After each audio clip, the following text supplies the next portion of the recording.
Mga panahon, kasuutan at aksesorya. Ano ang isusuot mo kapag malamig ang panahon? Ano naman ang isusuot mo kapag tag-init? Ang ating pagsusuot ng mga damit at aksesorya ay depende o naayon sa panahon at okasyon. Pakinggan natin ang dialogo ng mga estudyante. Isang araw ay nag-uusap ang mga estudyante tungkol sa kanilang isusuot sa mga darating na panahon. Dito sa Estados Unidos, mayroong 4 na panahon.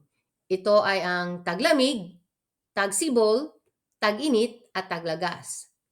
Kailangang maging handa sa mga susuotin upang mas maayos, mabilis ang pagbibihis at naaayon ang kanilang sinusuot na angkop sa panahon at okasyon.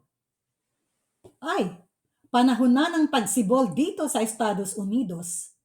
Ano-ano ang maaari nating isuot sa panahong ito? Ngayong tagsibol, pwede tayong magsuot ng makukulay na kasuotan na medyo manipis ng kaunti dahil hindi na kasing lamig ang panahon kumpara nung panahon ng taglamig. Maaari tayong magsuot ng bestida, blusa at pantalon, palda na may mahabang medyas o tights, at manipis na jacket o sweater. Pwede rin ang sapatos at rubber shoes. Ang galing! Pagkatapos ng tagsibol, ano naman ang isusot natin sa tag-init? Dahil tag-init, isusuot natin ang sando, korto o shorts at polo shirt sa mga lalaki. Maninipis na bestida, blusa at korto sa mga babae. Gumamit din ng payong, sombrero, tsinelas, sunglasses at sunscreen. Ano naman sa panahon ng taglagas? Medyo malamig na ang panahon sa mga buwan na ito. Kung panahon ng taglagas, medyo malamig na kaya maaari tayong magsuot ng jacket, sweater, pantalon, balabal, sapatos at medyas.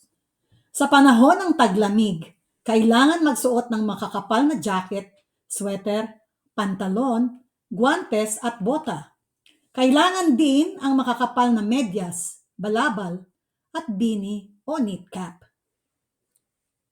Tandaan, ang mahalaga sa pagsusuot ng mga damit at aksesorya ay naaangkop sa panahon at okasyon. Kung nagustuhan ninyo ang dialogue na ito, paki-like, share at subscribe naman po para mas marami pang mga uploads na tulad nito ang ating gagawin. Maraming salamat po!